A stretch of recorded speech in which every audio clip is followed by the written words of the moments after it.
దేవుని సంబంధులు లోకాన్ని, లోక పద్ధతులను, లోక ఆచారాలను పట్టించుకోడు. దేవుని సంబంధులు ఏం చూడరు? లోక పద్ధతిని లేకపోతే లోక పరమైన ఆచారాన్ని జయిస్తాడు. లోకాన్ని, లోక పద్ధతులు ఏం చేస్తాడు? అంతేగా నలుగురితో నారాయణ, పొలంతో గోవింద అంటారు. ఏంటి? జీవం కలిగిన చేప ఏం చేస్తుంటే, బతుకున్న చేప సచ్చిన చేపలా చెప్పండి ఇట్లంటే లోకం వచ్చింది వీళ్ళకి. బతుకున్న చేప ఏం చేస్తే ఎదురుకుంటా వెళ్ళిపోతే, సచ్చిన చేప ఏం చేస్తే పట్టుకుపోతే. ఏ గుంపులో ఉన్నావు చూడు. ఆమాన్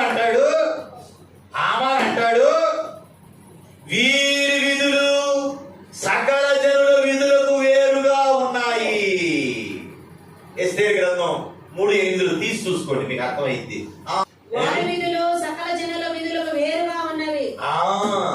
ఎవరి విధులు అయ్యి? ఇశ్రాయేలీయులు వాళ్ళంతా. దేవుని బిడ్డల విధులు సకల జనుల విధులకు ఎలా ఉండాలి? క్రైస్తవ జీవితం అంటేనే ఎదురు వెళ్ళటం. దేనికి? లోక తీరికి, లోక ఆచారాలకి, లోక పద్ధతులను జయించటం. జయిస్తున్నావా? రాజీ పడుతున్నావా? ఏంటంట? మీరు జయిస్తున్నారా? రాజీ పడుతున్నారు. పెళ్లికి దేవుని సంబంధులు అలా ఉండరు. ఏం చేస్తూ ఉంటారు? చెప్పండి. లోకాన్ని జయిస్తారు. ఏం చేస్తారంట? లోకాన్ని జయిస్తారు. ఆరో పరీక్ష చూద్దాం. ఆరో పరీక్ష 3వ పత్రిక 3వ అధ్యాయం 11వ వచనం. మనం ఒకరినొకడు ప్రేమింపవలనదే మొదటి నుండి మీరు వినిన వర్తమానమే కదా.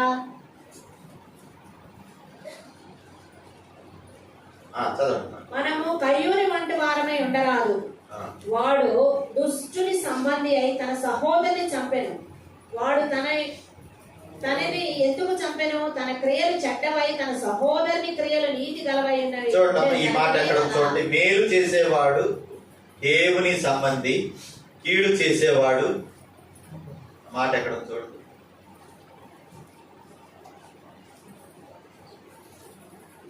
మేలు చేసేవాడు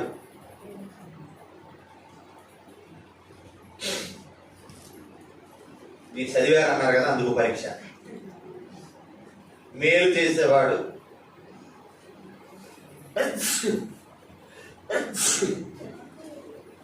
ఏ పత్రికలో?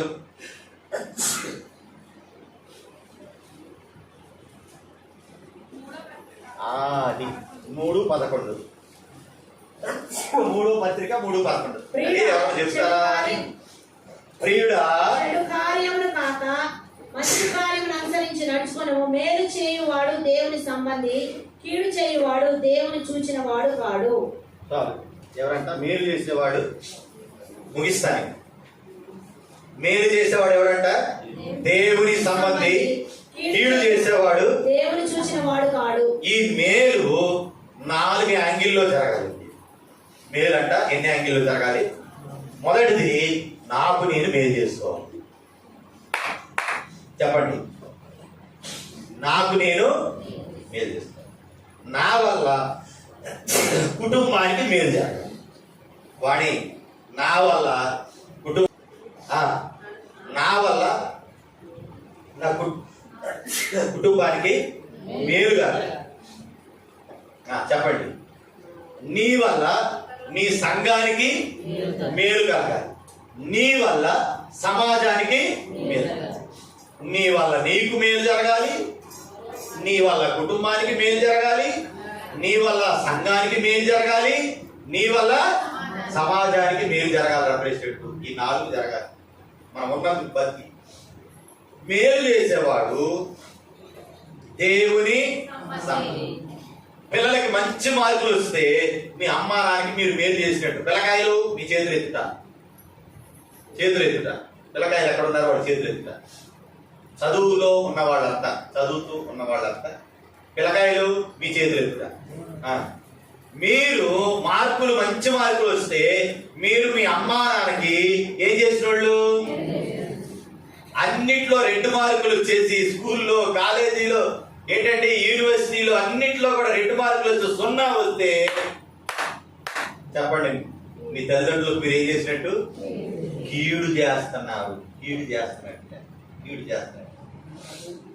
మీ వల్ల కుటుంబానికి మేలుందా కీడుందా? మీ వల్ల చెప్పాలి. మిమ్మల్ని నమ్మి స్కూల్కి, కాలేజీలకి, హాస్టల్లో పెట్టి చదివిస్తున్నారు. మీరు మేలు చేస్తున్నారా? వాళ్ళ ముఖాన్ని ఒకసారి జ్ఞాపకం చేసుకో.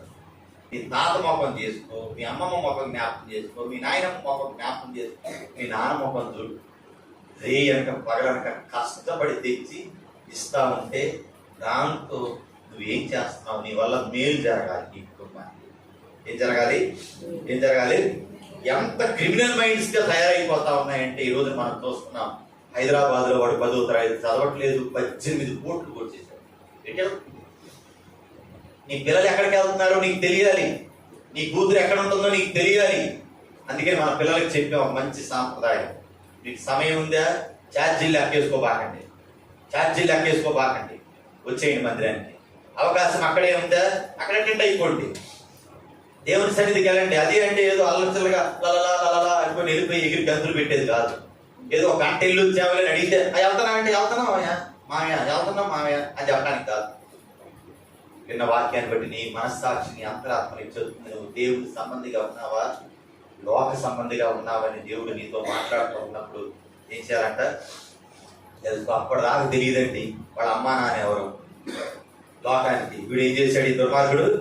వీడి వల్ల ఈ 18 కోట్లు పొడిచిన అమ్మా నాన్న వీళ్ళే మొత్తం చూపించారా లేదా టీవీలలో? ఏమండి చెప్పండి, ఆ కుటుంబానికి మేలా కీడా? నీ వల్ల పిల్లల వల్ల రోడ్డు ఎక్కేటువంటి తల్లిదండ్రులు, భర్తల వల్ల రోడ్డు ఎక్కడం వల్ల, భార్యల వల్ల రోడ్డు ఎక్కడం పరిస్థితులు ఈ రోజున ఉన్నాయి. మేలు చేసేవాడు దేవుని సంబంధి. నీ వల్ల సంఘానికి ఏం మేలు జరుగుతుంది? సంఘం నీ వల్ల ఏం మేలు పొందుతుంది? అమీకార్ మైకేల్ 1867వ సంవత్సరంలోనండి ఐర్లాండ్ దేశంలో కౌంట్ డౌన్ అనేటువంటి విలేజ్ లో పుట్టింది అమ్మాయి. చదవండి ఆ పుస్తకాలు, ఆడపిల్లలు మీరు చదవండి. మీకు చెప్తాను నేను, పిల్లలు ఇంటర్నెట్ లో దొరుకుతాయి. నా దగ్గర పుస్తకాలు ఉన్నాయి, ఇంట్లో లైబ్రరీ ఉంది నాకు. అందరూ ఇంట్లో ఉన్న అందరి కళ్ళు ఆ బ్రిటిష్ వాళ్ళ కళ్ళు ఒక రకమైన పర్పుల్ కలర్ లో ఉంటా ఉంటే ఈ అమ్మాయి కళ్ళు నల్లగా ఉన్నాయంట. ఏంటి మమ్మీ మీ అందరి కళ్ళు పర్పుల్ కలర్ లో ఉన్నాయి, నా కళ్ళు ఏంటి ఇంత నల్లగా ఉన్నాయి అని చెప్పి దేవుణ్ణి అడిగేదంట. దేవా నాకు ఆ పర్పుల్ కలర్ కళ్ళు నాకు ఈ నాయన అంటే దేవుడు సమాధానం మీలే. తన టీనేజ్కి వచ్చింది, రక్షణ పొందింది. ఒక మిషన్ ట్రిప్ లో దేవుడు ఒక అవకాశం ఇచ్చాడు. భారతదేశానికి వెళ్ళి ఎవరు పరిచయం చేస్తారు అని అన్నప్పుడు భారతదేశానికి వచ్చి చూస్తే ఆడపిల్ల కళ్ళన్నీ ఎట్లా ఉన్నాయి? నల్లగా ఉన్నాయి, కనుగుట్లన్నీ కూడా. అప్పుడు అనుకుందంట, దేవా నేను ఆ రోజు నా ప్రార్థన నువ్వు ఎందుకు వినలేదు అంటే ఇప్పుడు నాకు అర్థమైంది. ఎందుకని 28 సంవత్సరాలు ఉండి 56 సంవత్సరాలు మిషనరీగా పనిచేసింది. 28 సంవత్సరాల అమ్మాయి ఏంటండి పెళ్లికి అంబర్లాడాలి కానీ ఈ దేశం కోసం, భారతదేశ ప్రజల కోసం, దేవదాసి వ్యవస్థలో ఉన్నటువంటి పిల్లల్ని బాగు చేయడం కోసం, వాళ్ళని రక్షణలోకి నడిపించడం కోసం తన జీవితాన్ని పణంగా పెట్టేసేసింది. ఏం జరిగిందంట? వల్ల భారతదేశానికి ప్రెసిడెంట్ ఒక మేలు జరిగింది. దేవదాసి వ్యవస్థలో నుంచి ఎంతో మంది ఆ పాపాన్ని వదిలిపెట్టి ప్రభు బిడ్డలుగా మారుతూ వచ్చారండి సమాజానికి. చెప్పు, నీ ద్వారా ఈ కోడూరు సమాజానికి, నీ యవన కాలంలో ఉన్న నీ యవనతనాన్ని బట్టి ఈ గ్రామంలో ఉన్న యవనస్తులకి నువ్వు ఏ రకంగా మేలుగా తయారయ్యావు? వాడు ఎక్కడంటే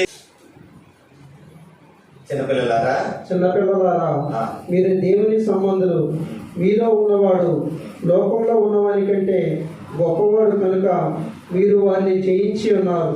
వారు లోక సంబంధులు కనుక లోక సంబంధులైనట్టు మాట్లాడుదురు, లోకము వారి మాట వినును. మనము దేవుని సంబంధులము, దేవుని ఎరిగినవాడు మన మాట వినును, దేవుని సంబంధి కానివాడు మన మాట వినడు. ఇందువలన మనము సత్యస్వరూపమైన ఆత్మ ఏదో భ్రమపరచు ఆత్మ ఏదో తెలుసుకొనుచున్నాము. ఆమె ఆమేన్. సంబంధాలు అనేటువంటి విషయంలో మనం గత వారం ధ్యానం చేస్తూ వచ్చాము. దేవునితో వ్యక్తిగత సంబంధం ఉంటే, దేవునితో వ్యక్తిగత సంబంధం బాగుంటే అన్ని సంబంధాలు బాగుంటాయి. దేవునితో వ్యక్తిగత సంబంధం బాగలేకపోతే మిగిలిన సంబంధాలన్నీ దెబ్బతింటాయి, లేకపోతే రిపేర్లో ఉంటాయి. పోయిన వారం చెప్తున్నాం ఈ మాట. ప్రజల్ని 2 రకాలుగా కనుక విభజిస్తే, మీరు చదివిన వాక్య భాగంలో నుంచి అందరు తీశారా? 1 యోహాను పత్రిక 4వ అధ్యాయం 4వ మాట అందరు తీశారా? ఒకసారి చూసుకోండి. అక్కడ 2 రకాలైనటువంటి గుంపులు మనకు కనపడతాం. ఎన్ని రకాలు? 2 రకాలైనటువంటి గుంపులు ఇక్కడ మనం చూస్తున్నాం. ఒకటి ఎవరు అంటే దేవుని సంబంధులు, రెండవది ఎవరు అంటే అపవాది సంబంధులు. ఈ అపవాది సంబంధులకే ఉన్న మరో పేరు ఏంటంటే భూ సంబంధులు, లోక సంబంధులు. ఇంకోటి చెప్పండి, ఎన్ని వాక్యంలో ఉన్నవి? ఇంకోటి చెప్పండి, చీకటి సంబంధులు. దేవుడి సంబంధులకు ఉన్న మరో పర్యాయ పదాలు ఏంటండి? వెలుగు సంబంధులు, పరలోక సంబంధులు. ఇంకోటి యేసు క్రీస్తు సంబంధులు. ఎవరట? యేసు క్రీస్తు సంబంధులు. ఈ 2 గుంపుల్లో ఏదో ఒక గుంపులో మనం ఉంటాం. ఏ గుంపులో ఉంటాం మనం? ఏదో ఒక గుంపులో ఉంటాం. ఏ గుంపులో ఉంటాం? ఈ రెండింటిలో ఏదో ఒక గుంపులో ఉంటాం. రబ్బర్ బ్యాండ్ తెమ్మంటే చక్కగా మన వాళ్ళు నాకు మీకు ఎక్స్ప్లెయిన్ చేయడానికి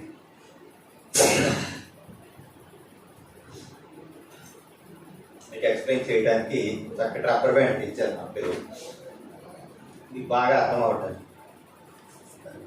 భూ సంబంధులు ఎవరు, అట్లాగనే దేవుని సంబంధులు ఎవరు అని చెప్పడానికి ఏంటంటే మీకు రబ్బర్ బ్యాండ్ చెప్తాను. రబ్బర్ బ్యాండ్ ఉదాహరణతో మీకు అర్థమవడానికి చెప్తాను.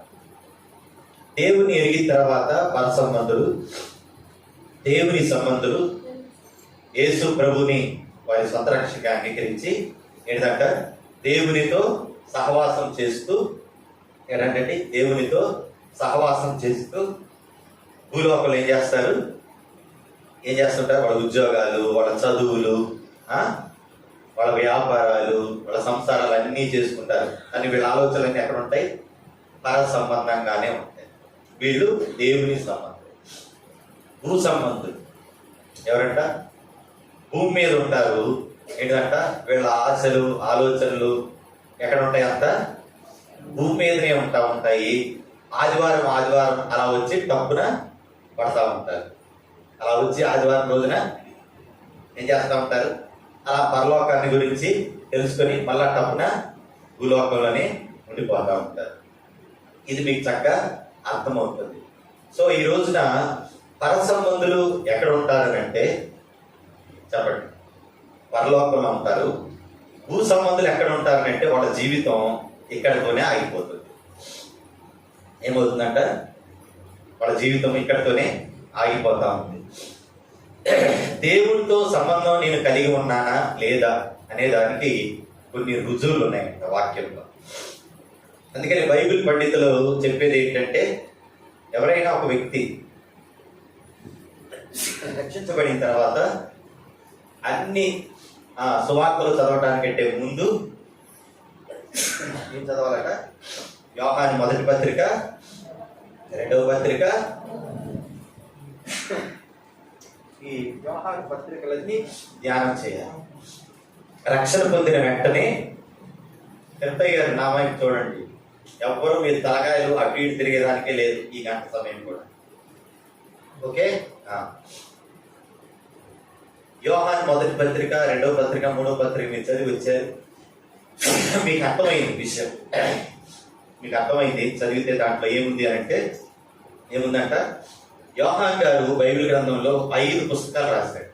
మొదటిది సువార్త, విశ్వాసాన్ని గురించి మనకు నేర్పిస్తాడు. సువార్తల్లో యోహాన్ సువార్తలో మన విశ్వాసాన్ని గురించి నేర్పిస్తాడు. రెండవది 3 పత్రికలు. ఈ పత్రికలు మనకి ఏం నేర్పిస్తాయంటే దేవుణ్ణి ఎలా ప్రేమించాలి, దేవుని సంబంధులుగా మారటానికి దేవుణ్ణి ఎలా ప్రేమించాలని నేర్పుతాయి. మూడవది ఆయన రాసింది ఏంటంటే ప్రకటన గ్రంథం. ఇది ఆ భవిష్యత్ కాలంలో మనం నిరీక్షణ ఉంచడానికి ఆయన రాకడ గురించిన సూచనలన్నీ తెలియజెప్తూ మన జీవితాన్ని ఎలా సిద్ధపరచుకోవాలో నేర్పుతాయి. సో విశ్వాసము, నిరీక్షణ, ప్రేమ. మీరు కొరింథీ పత్రికలో చూస్తే మొదటి కొరింథీ పత్రిక 13వ అధ్యాయంలో పౌలు గారు అక్కడ చెప్తా వస్తాడు ఏంటంటే, పౌలు గారు ఒక మాట చెప్తా వస్తారు ఏంటంటే, ఏం చెప్తారు అక్కడ? విశ్వాసము కాగా విశ్వాసము, నిరీక్షణ, ప్రేమ, ఈ మూడును నిలుచును. వీటిలో శ్రేష్టమైనది ప్రేమయే. అంటే యోహాన్ గారు మనకి ఏం నేర్పుతున్నారు? విశ్వాసం గురించి నీకు తెలియాలా? యోహాన్ సువార్త చదువు. దేవుణ్ణి ఎలా ప్రేమించాలో తెలియాలా? యోహాన్ రాసిన 3 పత్రికలు చదువు. నిరీక్షణ నీకు కలగాల? ప్రకటన గ్రంథం చదువు. వీటిలో శ్రేష్టమైనది ఏంటి? ప్రేమ. ఈ 3 పత్రికల్లో యోహాన్ గారు దేవుణ్ణి ఎలాగా ప్రేమించాలి అనే విషయాల్ని చాలా చక్కగా ఇక్కడ మనకి నేర్పుతా ఉన్నారు. 2వ అధ్యాయము 12, 13 వచనాలు ఒకసారి చూడండి. బట్టి మీ పాపములు క్షమింపబడి ఉన్నవి గనుక, మీ పాపములు క్షమించబడి ఉన్నవి గనుక మీకు రాయుచున్నాను. తండ్రులారా మీరు ఆది నుండి ఉన్న వానిని ఎరిగి ఉన్నారు గనుక మీకు రాయుచున్నాను. యవనస్తులారా మీరు దుష్టుని జయించి ఉన్నారు గనుక మీకు రాయుచున్నాను. చిన్నపిల్లలారా ఇక్కడ మనకి 3 రకాలైన వాళ్ళు కనపడుతున్నారు. 1 పిల్లలు, 2 తండ్రులు, 3 యవనస్తులు. అంటే ఇవి భౌతికమైన వయస్సులు కాదండి. విశ్వాస జీవితంలో పిల్లలుగా ఉన్నవాళ్ళు ఉన్నారు, విశ్వాస జీవితంలో యవనస్తులుగా ఉన్నవారు ఉన్నారు, విశ్వాస జీవితంలో తండ్రులైన పెద్దలైన వారు ఉన్నారు. అంటే నెక్స్ట్ తరాన్ని తయారు చేసేటువంటి వాళ్ళు ఉన్నారన్నమాట. ఇది భౌతికమైన వయసులు కాదు, ఇవి ఆధ్యాత్మికమైనటువంటి వయసులు అని ఇక్కడ యోహాన్ భక్తుడు తెలియజెప్తా ఉన్నాడు అనమాట. అసలు ఎందుకు ఈ పత్రిక రాయాల్సి వచ్చింది? ఉద్దేశం ఏంటి? అంతే కదా, నేను నీకు మెయిల్ చేశాను, లేకపోతే నీకు వాట్సాప్లో మెసేజ్ పెట్టానంటే దానికి ఏముంటుంది? ఒక రీజన్ ఉంటుంది, ఒక కాజ్ ఉంటుంది, ఒక ఉద్దేశం ఉంటుంది. ఎందుకు రాయాలి? నేను నీకు మెసేజ్ పెట్టానంటే అని చెప్తాను. ఏమంటాము? ఎందుకు నేను నీకు ఉత్తరం రాస్తున్నానంటే అని అంటాం. అలాగనే యోహాన్ గారు కూడా ఈ పత్రికను రాయడంలో తనకున్నటువంటి 4 ఉద్దేశాలని ఆయన చెప్తా ఉన్నాడు అనమాట. చూడండి, మొదటి పత్రిక 3, 4 వచనాలు. మొదటి అధ్యాయము, మొదటి పత్రిక 1వ అధ్యాయం 3, 4 వచనాలు. పాపము చేయు ప్రతివాడును ఆజ్ఞను అతిక్రమించును. అమ్మా, ఏం చదువుతున్నారు మీరు? మొదటి పత్రిక 3, 4 వచనాలు.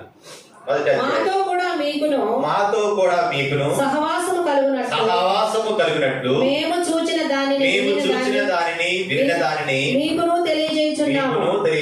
మన సహవాసం అయితే తండ్రితో కూడాను ఆయన కుమారుడైన యేసుక్రీస్తుతో కూడాను ఉన్నది. మన సంతోషము పరిపూర్ణమగుటకై మేము ఈ సంగతులు రాస్తున్నాము. ఎందుకు రాస్తున్నాడంటే ఈ లెటరు? చెప్పండి మీరే. ఎందుకు రాస్తున్నాడంటే ఈ లెటరు, ఈ పత్రిక ఎందుకు రాశాడంటే ఆయన మన సంతోషం పర్ఫెక్ట్ జాయ్ గా మారాలి. సంపూర్ణమైన యేసు ప్రభు వారిని ఎరిగిన తర్వాత ఏంటంట? మన సంతోషం ఏం కావాలి? పరిపూర్ణం కావాలి. ఒకప్పుడు లోకంలో తిరిగాను నేను. చాలా విపరీతమైన బుద్ధులు, విపరీతమైన ఆలోచనలు, విపరీతమైన ఉద్దేశాలు కలిగి ఉంటుంటిని.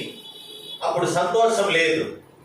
లోకంలో తాత్కాలికంగా వచ్చినటువంటి జాయ్, సంతోషం కొంతవరకే. అవి అనుభవించినప్పుడు, అవి తిన్నప్పుడు, అవి చూసినప్పుడు, అవి మాట్లాడినప్పుడు, అవి నడిచినప్పుడు, అవి చేసినప్పుడు కొద్ది క్షణకాలం సంతోషాన్ని ఇవ్వగలిగినాయి. ఎందుకు రాస్తున్నాడంట యోహాను గారి పత్రిక అంటే మన సంతోషం పరిపూర్ణం అవడానికి ఫస్ట్ ఉద్దేశం. రెండో ఉద్దేశం 2వ అధ్యాయము 1వ మాట, నా చిన్నపిల్లలారా నా చిన్న పిల్లలారా మీరు పాపము చేయకుండుటకై ఈ సంగతులను మీకు రాయుచున్నాను. రెండో ఉద్దేశం ఏంటో తెలుసు ఈ పత్రిక రాయడానికి? రెండో ఉద్దేశం ఏంటంటే పాపము చేయకుండా ఉండటానికి. ఇప్పుడు చెప్పండి, ఈ పుస్తకం ఎవరు చదవరు? ఈ పుస్తకం ఎవరు చదవరు? చెప్పట్లా నా మాట అర్థం కాలేదా? ఈ పుస్తకాన్ని ఎవరు చదవరు? పాపం చేసేవాడు చదవడు. ఎందుకనంటే ఈ పుస్తకం అంట మనల్ని పాపం నుండి నిన్ను దూరం చేస్తుంది. ఈ పుస్తకం ఏం చేస్తుంది? హోలీ బైబిల్ అన్నారు, దీన్ని పరిశుద్ధ గ్రంథం అన్నారు. ఈ గ్రంథం ఏం చేస్తుంది? నిన్ను పాపానికి దూరంగా ఉంచుతుంది. లేదంటే చెప్పండి, నీలో ఉన్న పాపం ఈ పుస్తకానికి దూరంగా ఉంచుతుంది. రెండు ఒకటే. ఏంటిదంట? మొదటిది, ఈ గ్రంథం నిన్ను పాపానికి దూరంగా ఉంచుతుంది.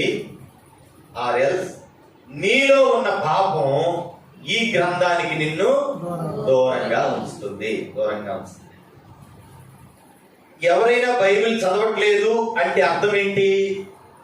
లోపల పాపం ఉంది. పాపము ఉన్నవానికి ఈ పరిశుద్ధ గ్రంథం చేదుగా ఉంటుంది. అంటున్నారు నా మాటలు మీరు? పాపం ఉన్నవానికి, లోపల పాపం ఉన్నవానికి ఈ పరిశుద్ధ గ్రంథం ఎలా ఉంటది? చేదుగా ఉంటుంది. దాన్ని మీరు నిర్లక్ష్యం అనేవ్వండి, సోమరతనాన్ని అవనివ్వండి, కుదరట్లేదు అనేవ్వండి, ఏదైనా అవనండి. నేను రాత్రి చెప్పాను, కుదరదు అన్నవాళ్ళు ఏం చేయాలంటే దీన్ని కంటతా పట్టాలి. ఏం చేయాలంటే మొదటి పత్రికను అంతా కంటతా పట్టేసేయాలి. రెండో పత్రిక ఒకటే అధ్యాయం, మూడో పత్రిక కూడా ఒకటే అధ్యాయం. ఏం చేయాలంట? కంటతా పట్టేయాలి. మరి కుదరట్లేదు కదా.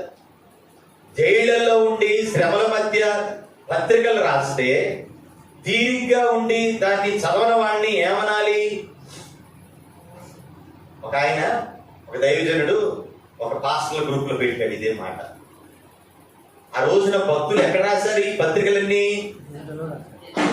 జైళ్లలో ఉండి, బంధకాల్లో ఉండి, ఏమండి చరపత్రికలు అని పిలిచేంతగా చెరసాల్లో ఉండి, జైళ్లలో వచ్చే వాళ్ళు రాశారు. బంధకాల్లో ఉండే వాళ్ళు రాస్తే తీరికగా ఉండి దాన్ని చదవాలని ఏమనాలని ఆయన పెడితే ఒక సీనియర్ దైవజనుడు కింద కామెంట్ పెడుతున్నాడు. ఏమంటాడు? ఇట్లాంటి వాళ్ళని నీచ నికృష్ట క్రైస్తవులు అనాలని పెట్టాడు రిప్లై. ఎవరు వీళ్ళు? ఏంటంట? తీరికగా ఉండి కూడా దాన్ని చదవని వారిని ఏమనొచ్చంట? నీచ నికృష్ట క్రైస్తవులు. అందుకని ఆర్ఆర్కే మూర్తి గారు విశ్వాణిలో వాక్యం చెప్పే ముందు, ఆ రోజుల్లో విన్న వాళ్ళకి తెలుసు, నేను విన్నాను. ఆ రోజుల్లో వాక్యం చెప్పేటప్పుడు పుస్తకాలు కూడా, విశ్వాణి పుస్తకాలు కూడా ఇప్పటికీ మా ఇంట్లో ఉన్నాయి. రక్షించబడిన కొత్తలో 7 గంటలకల్లా ప్రేమధార అని చక్కగా, అసలు ఆ సిస్టర్ గారు ఎంత చక్కగా పాడేది, గొంతు కూడా చాలా సుమధురంగా ఉంది. ఆయన రావడంతో ఆర్ఆర్కే మూర్తి గారు ఏం చెప్తా వచ్చేవాడంటే, మానవుడికి దేవుడు రాసినటువంటి లవ్ లెటరే బైబిల్. లవ్ లెటర్ వస్తే ఏం చేస్తాం? అందరికి చూపిస్తామా? అందరికి చూడు నాకు రాసినారని చూపిస్తామా? దాన్ని చాలా సీక్రెట్ చేస్తాం. ఏం చేస్తాం? దాన్ని చాలా జాగ్రత్తగా ఉంటాం. దాన్ని ఏం చేస్తాం? ముద్దు పెట్టుకుంటాం. ఎందుకనంట? రహస్యంగా కూర్చొని ఏముందో దాంట్లో మ్యాటర్ అంతా చదివేస్తా. దేవుడు నీకు రాసిన ప్రేమ లేకపోయినటువంటి బైబిల్ని నువ్వు చదవట్లేదు అని అంటే దేవుణ్ణి ఏం చేయట్లేదు నువ్వు? దేవుణ్ణి ఏం చేయట్లేదు నువ్వు? చెప్పాలి, ప్రేమించట్లేదు. మూడవ రీజన్ ఏంటంటే చూడండి, 2వ పత్రికలోనే 26వ వచనం 21వ వచనం చూడండి. మూడవ ఉద్దేశం ఎందుకు రాస్తున్నాడు? మీరు సత్యం ఎరుగని వారైనందున, మీరు సత్యము ఎరగని వారైనందున నేను వ్రాయలేదు గాని మీరు దాని ఎరిగినందున, ఏ అబద్ధమును సత్య సంబంధమైనది కాదని ఎరిగినందుకు మీకు రాయిచున్నాను. 26వ మాట, మిమ్మల్ని మోసపరచు వారిని బట్టి ఈ సంగతులు మీకు రాసి ఉన్నాను. చాలు. ఇంకో మూడవ ఉద్దేశం ఏంటంట? మీరు మోసపోకుండా ఉండటానికి రాస్తున్నా. ఎందుకు రాస్తున్నానంట? మీరు మోసపోకూడదు అని చెప్పడానికి ఈ లెటర్ని నీకు రాస్తున్నా. 4 ఉద్దేశాలు అని చెప్పాం కదా. 4వ ఉద్దేశం 5వ అధ్యాయము 13వ మాట, దేవుని కుమారుని నామమందు విశ్వాసముంచు మీరు నిత్య జీవం గలవారని తెలుసుకున్నట్లు నేను ఈ సంగతులు మీకు వ్రాయిచున్నాను. అది దేనికంట? దేవుని కుమారుని నామమందు, యేసుక్రీస్తు వారి నామమందు విశ్వాసముంచు మీరు నిత్య జీవం కలదు మీకు. ఆయన నామములో రక్షించబడి ముచ్చుడు బాప్తిస్మం ద్వారా మారు మనసు, పాప క్షమాపణ, రక్షణ అనుభవం పొంది ఆయన వల్ల కొరకు సిద్ధపరుచుకుంటున్నటువంటి మీరు, మీకు ఏముంది అని అంటే ఏముందంట? నిత్య జీవం ఉంది. నిత్య జీవం ఉంది. దేవుని కుమారుని నామములో విశ్వాసం ఉంచడం ద్వారా నిత్య జీవం ఉంది. సో మొదటి కారణం ఏంటండి? ఈ పత్రిక రాయడానికి మొదటి ఉద్దేశం ఏంటి? సంతోషం పరిపూర్ణం, మన సంతోషం పరిపూర్ణం కావడానికి. రెండవది పాపం చేయకుండా ఉండటానికి. మూడవది మోసపోకుండా ఉండటానికి. 4వది నిత్య జీవం కలిగిన వారమని, దేవుని నామములో విశ్వాసం ఉంచిన వారికి నిత్య జీవము కలదు అని సంతోషపడటానికి. సంతోషం కోల్పోవడానికి కారణం ఏంటంటే పాపం. అందుకని 32వ కీర్తనలో దావీదు కీర్తనకారుడు అంటాడు, నా అతిక్రమములు, చూడండి 32వ కీర్తనలో దావీదు ఏమంటాడు చూడండి. 32వ కీర్తనలో దావీదు ఏం చెప్తున్నాడు చూడండి. తన అతిక్రమములకు పరిహారము నొందని వాడు, తన పాపములకు ప్రాయశ్చిత్తము నొందిన వాడు ధన్యుడు. యెహోవా చేత నిర్దోషి అని ఎంచబడిన వాడు, ఆత్మలో కపటము లేని వాడు ధన్యుడు. నేను మౌని అయి ఉండగా దినమంతయు నేను చేసిన నా ఆర్తధ్వని వలన నా ఎముకలు క్షీణించినవి. దివారాత్రములు నీ చెయ్యి నా మీద బరువుగా నుండెను. నా సారము వేసవి కాలమున ఎండినట్టాయను. నా దోషమును కప్పుకొనక నీ ఎదుట నా పాపము ఒప్పుకొంటిని. యెహోవా సన్నిధిని నా అతిక్రమములు ఒప్పుకొందు అనుకొంటిని. నీవు నా పాప దోషమును పరిహరించినావు. కావున నీ దర్శన కాలమందు భక్తి గల వారందరూ నిన్ను ప్రార్థన చేయుదురు. నా అతిక్రమాలు ఎంత ఘోరమైనవి అని చెప్పి దావీదు చెప్తున్నాడు. మనలో ఉన్న సంతోషం పోవడానికి కారణం ఏంటి? పాపం. పాపం జీవితంలో ఉంటే సంతోషం అణగారిపోద్దండి. ఏమైపోద్దంట? క్రైస్తవ విశ్వాస జీవితాన్ని ఎంజాయ్ చేస్తున్నావా, లేకుంటే నీ విశ్వాసాన్ని బట్టి ఎంజాయ్ చేస్తా ఉన్నావా?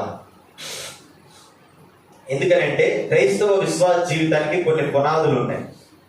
మొదటి శతాబ్దంలోనే యేసుక్రీస్తు వారిని గురించి ఈయన దేవుని కుమారుడు కాదు, ఈయన ఎలా పుట్టాడంట? అతిక్రమం చేయటం వల్ల, అక్రమ సంబంధం వల్ల పుట్టాడు అని చెప్పి ఆ రోజుల్లోనే ఏమవుతా వచ్చారంటే దుర్బోధలు బయలుదేరుతా వచ్చాయి. ఎందుకంటే ఈ రోజు నాకు చెప్పడానికి ఆ రోజున సోషల్ మీడియా లేదు, ఇన్స్టాగ్రామ్ లేదు, ఏమైనా యూట్యూబ్ లేదు, లింక్డ్ఇన్ లేదు, ఇంకేంటంట రకరకాలైన చాటింగ్, సోషల్ మీడియా ప్లాట్ఫామ్ లేదు. ఆ రోజున వాళ్ళు ఏం చేస్తా వచ్చేవాళ్ళు అంటే రైటింగ్ మినిస్ట్రీ అన్నమాట. లెటర్స్ ని రాసి సత్యాన్ని మాత్రమే బోధిస్తూ ఉండేవాళ్ళు అన్నమాట. సో మనం ఇందాక చదువుకున్నట్లుగా దేవునితో నా సంబంధం సరిగ్గా కనుక ఉంటే నాలో కనబడేటువంటి 6 రుజువులు, ఎన్ని రుజువులు అంట? 6 రుజువులు నేను గమనిస్తాను. ఈ 6 రుజువుల్లో ఎన్ని పరీక్షలు జరుగుతాయి? మనకి 6 టెస్టులు జరుగుతాయండి. తిరుపతిరావు గారు, హలో సార్, నా వైపు చూస్తా ఉండండి. ఏంటంట?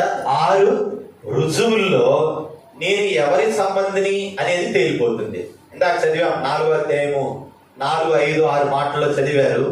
ఏమనంటే మనము దేవుని సంబంధులము, దేవుని ఎరిగిన వాడు మీలో ఉన్నవాడు లోకములో మన మాట వినును, దేవుని సంబంధి కానివాడు మన మాట వినడు.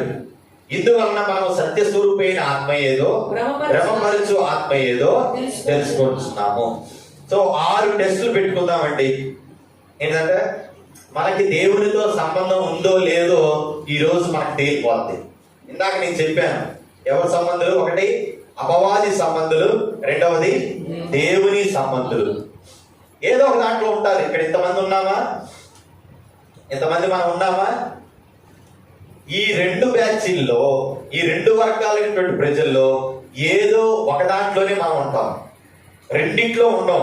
ఉంటే దేవుని సంబంధులుగానే ఉంటాము, ఉంటే అపవాది సంబంధకులమైన మనం ఉంటాం.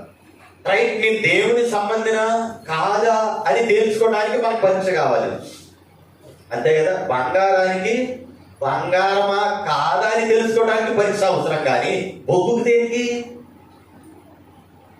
తమ్ముడు చెప్పాలి, నువ్వు డిపార్ట్మెంట్ అదే కదా. బంగారానికి అది అసలు బంగారమా కాదా అని తేవడానికి దానికి పరీక్ష కావాలి. బొగ్గుకి దేనికి పరీక్ష? చూస్తే చెప్పావు ఇదేంటిది, ఇది బుక్ అని, అంతే. సో నేను దేవుని సంబంధిన కాదా? దేవుని సంబంధిని అయితే నా సంబంధం దేవునితో సరిగ్గా ఉంటే కొన్ని రుజువులు కనపడతాయట వాక్యంలో. మన విశ్వాస జీవితంలో ఏంటంట? ఇది ప్రాక్టికల్స్.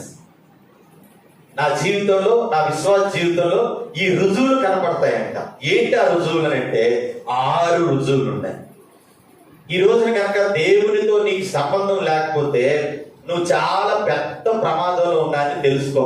ఈ సెప్టెంబర్ 7వ తారీఖు 2025వ సంవత్సరం ఆదివారం రోజున దేవునితో కనుక నీకు సంబంధం లేకపోయినట్టయితే చాలా ప్రమాదంలో ఉన్నావు. ఏంటి ఆ ప్రమాదం అంటే ఇందాక చెప్పాను. ఒకటి, మొదటి, దేవునితో నీకు వ్యక్తిగత సంబంధం బాగుంటే అన్ని సంబంధాలు బాగుంటాయి. భార్యాభర్త ఇద్దరు బాగుంటారు, భార్యాభర్త పిల్లలు బాగుంటారు, అత్త మామ, తోడుకోడళ్ళు, ఆడబిడ్డలు, బంధుత్వాలు, బంధువర్గాలు, గ్రామంలో నీ ఇరుగు పొరుగు వారితో, నువ్వు ఉద్యోగం చేసే చోట, ఎక్కడికి వెళ్ళినా నీ సంబంధాలు ఎలా ఉంటాయి? చాలా చక్కగా ఉంటాయి అన్నమాట. దేవునితో వ్యక్తిగత సంబంధం లేకపోతే ఈ మిగిలిన సంబంధాలన్నీ దెబ్బతిపోతాయి, అన్ని రిపేర్కి వచ్చేస్తాయి. సో ఈ రోజున మనం దేవునితో చెప్పండి సంబంధం లేకపోతే ప్రమాదంలో ఉన్నామని గుర్తెరు. దేవునితో నా సంబంధం సరిగ్గా ఉంది అని అంటే నాలో కనపడేటువంటి 6 రుజువులు ఏంటో చూద్దాం.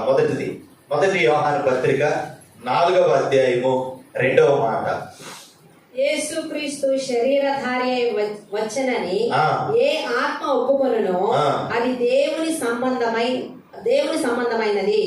ఏ ఆత్మ యేసుని ఒప్పుకొనదో అది దేవుని సంబంధమైనది కాదు. దీనిని బట్టి దేవుని ఆత్మను మీరు ఎరుగుదురు. క్రీస్తు విరోధి ఆత్మ వచ్చునని మీరు వినన సంగతి ఇదే. ఇది వరకే అది లోకములో ఉన్నది. అంటే దీని అర్థం ఏంటంటే దేవునితో నా సంబంధం సరిగ్గా ఉంది అని అంటే నేను ఏమని ఒప్పుకుంటాను? యేసు క్రీస్తు వారి గురించి ఒక సరైన అభిప్రాయంతో ఉంటాను. నేను ఎలా ఉంటానండి? నేను ఆయన చాలా గొప్ప మనిషి అండి, ఆయన చాలా చరిత్రకారుడండి, ఆయన యుగ పురుషుడండి. ఏంటంట చాలా మంది ప్లేయర్స్ కి అభిమానులు ఉంటారు. ఎట్లాంటి అభిమానులు ఉంటారంటే మనోడు చెప్తా ఉంటారు, హార్ట్ కోర్ అభిమానులు అంట. ఏ కోర్? బై హార్ట్ అభిమానులు అంట. ఇది బై హార్ట్ అభిమానులు అంట. అంటే హృదయాన్ని చేస్తారు. ఎట్లా అంట? కానీ ఆ అభిమానుల్లో ఒక్కడు కూడా ఈ ప్లేయర్కి ఒక్కడు తెలియదు.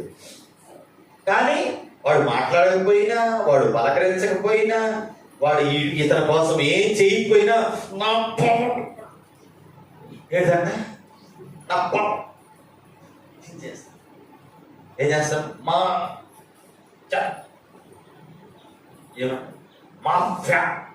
చేస్తాం. మనకు తెలియదు, అయినా ఏం చేపిస్తా ఉంటాం? అసలు వాళ్ళకి నువ్వెవరో తెలియదు. అయినా మన అభిమానం మాత్రం అలాగే ఉంచుతాం. యేసుక్రీస్తు వారి విషయంలో కూడా ఈ అభిమానమే ఉంటే నువ్వు సరైన అభిప్రాయంలో లేనట్లే. యేసుక్రీస్తు వారి గురించి ఈ అభిమానమే నీకుంటే ఉపయోగం లే. ఎందుకో తెలుసా? ఆయన నీ కోసం కల్వరి శిలువలో ప్రాణం పెట్టాడు. He knows you very well. నీ గురించి ఆయనకు బాగా తెలుసు. తల్లి గర్భంలో నిరూపించబడక మునిపే ఆయన కన్నులు నిన్ను చూస్తా వచ్చాయి. రివర్స్ అన్నమాట. ఇది లోకానికి దేవునికి పూర్తి రివర్స్. ఆ సినిమా హీరో కొత్త సినిమా రిలీజ్ అవుతుంది అంటే అసలు వీడియో ఫ్లెక్సీలకి వేలు వేసుకుంటాడు, లక్షలు వేసుకుంటాడు. అవసరమైతే కరెంట్ షాక్ కొట్టి సావడానికైనా సిద్ధపడతాడు. చూడలేదు మనం? లీటర్ల పాలు అమ్మని అడుగుతాడో, నాన్న అడుగుతాడో, ఎవరిని అడుగుతాడో తెలియదు. అసలు తెచ్చేస్తాడు, పోసేస్తాడు. ఏంటంటే నా అభిమానం. కానీ ఆ హీరో కానీ ఆ ఆటగాడు కానీ ఎవరి కోసం ఏమైనా చేస్తారంటే ఏమీ. యేసుక్రీస్తు వారి గురించి ఈ అభిమానం నీకుంటే చాలు. ఏంటిదంట? యేసుక్రీస్తు వారి పైన నీకు సరైన అభిప్రాయం ఉండాలి. చూడండి, రోమాపత్రిక 10:9 రోమాపత్రిక, ఆయన నీ జీవితానికి ప్రభువుగా, ఆయన నీ జీవితానికి రాజుగా ప్రతిష్ఠించబడాలి. అదేమనగా యేసు ప్రభువని నీ నోటితో ఒప్పుకొని, యేసు ప్రభువని నీ నోటితో ఒప్పుకొని దేవుడు మృతుల్లో నుండి ఆయనను లేపెనని నీ హృదయమందు విశ్వసించిన ఎడల నీవు రక్షించబడతావు. ఇది సింపుల్ మాట కాదండి. యేసు ఎవరు చెప్పండి? యేసు ప్రభువని, నా ప్రభువని నీ నోటితో ఆగండి. ఏంటంట? యేసు ఎవరు? నాకు ప్రభు. He is my king, he is my ruler. ఎవరైనా? He is my lord. Yesu ఎవరు నీకు కావాలి? ప్రభువుగా, రాజుగా నీ జీవితంలో నీవు ప్రతిష్ఠిస్తావు. దేవునితో నా సంబంధం సరిగ్గా ఉంది అంటానికి మొట్టమొదటి రుజువు ఏంటి అని అంటే చెప్పండి, యేసయ్య నీ జీవితానికి రాజుగా ప్రతిష్ఠించుకుంటా. నీ జీవితంలో యేసయ్యకి ఇచ్చే విలువ, ప్రాధాన్యత ఏంటి చెప్పండి. ఒక అన్యుడు అంటాడు, మీ దేవుడికి మా దేవుడికి తేడా ఏంటి మాస్టర్ గారు? మీ దేవుడికి మా దేవుడికి ఉన్న తేడా ఏంటంటే, తేడా ఏం లేదండి, యేసు ప్రభువే తేడా అంతే. మీకు మాకు మీకు చాలా మంది ఉన్నారు, కానీ మాకు ఒక్క యేసు ప్రభులు మాత్రం ఒక్కడే ఉన్నవాడు. ఆయన బోధకు లోబడటం ఏంటండి? ఆయన చెప్పిన మాటకి వినడం. ఎంతకీ ప్రభు నీకు ప్రభువేనా? యేసుక్రీస్తు వారు నీకు ప్రభువేనా? చాలా మంది స్వస్థతల కోసం ఈ మాట పదే చెప్తున్నాను. మొహం జనపుచ్చుకోవాకండి. పుచ్చుకున్నా సరే నాకు ఇబ్బంది ఏం లేదు, ఉన్న వాక్య సత్యం అంతే. స్వస్థతల కోసము, ఆర్థిక చిక్కులు తీసేసేవాడిగాను, ఇందా చెప్పాక ముక్కులు జీవుడిగా ఆడుతుందంటే జీవుడు ఆగిపోయేటట్టుగా చేసేవాడుగాను. చెప్పండి. ఇంకా అయిపోతే మనం కూడా ఎలా అయిపోతామంటే, మత్తయి సువార్త 7:27 మాట చూడండి. మత్తయి సువార్త 7:27 21లో ఒక మాట ఉంటుంది. మత్తయి సువార్త 7వ అధ్యాయము 21 వచ్చిన ఒకసారి చూడండి. ప్రభువా ప్రభువా అని పిలుచు ప్రతివాడును ఎవరు? పరలోక రాజ్యంలో ప్రవేశింపడు. ప్రభువా ప్రభువా అని పిలిచే ప్రతివాడు పరలోక రాజ్యంలో పరలోక రాజ్యంలో ప్రవేశింపడు గాని పరలోకమందున నా తండ్రి చిత్త ప్రకారము చేయువాడే ప్రవేశించును. అంతే. ప్రభువా ప్రభువా నువ్వు అన్నావుగా, యేసుని ప్రభువని అన్నాను నేను. ప్రభువా ఈ భూ సంబంధమైన తాత్కాలికమైన ఏంటంటే అవసరాల కోసం, అక్కర్ల కోసం మనం ఏం కాకూడదు, ప్రభు దగ్గరికి రాకూడదు. ఇందాక చెప్పినట్టుగా పర సంబంధం, రక్షించబడిన తర్వాత మనం ఎవరి వారమండి? పర సంబంధం.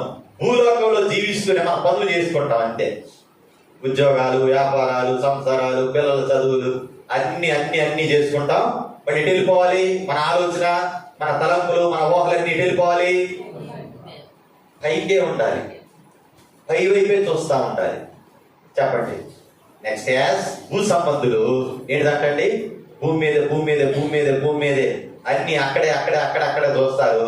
ఆదివారం అట్ట పైకి సాగి తప్పులు పడిపోతుంటారు. సోమ, మంగళ, బుధ, గురు, శుక్ర, శని దాకా ఏమైపోతుంటారండి? ఏమైపోతుంటారు. ఆదివారం మాత్రం సాగుతారు, మిగతా రోజులన్నీ తప్పులు పడిపోతాం. సో మొదటి రుజువు ఏంటంటే యేసుక్రీస్తు ప్రభుల వారు నీకు రాజై ఉంటాడు.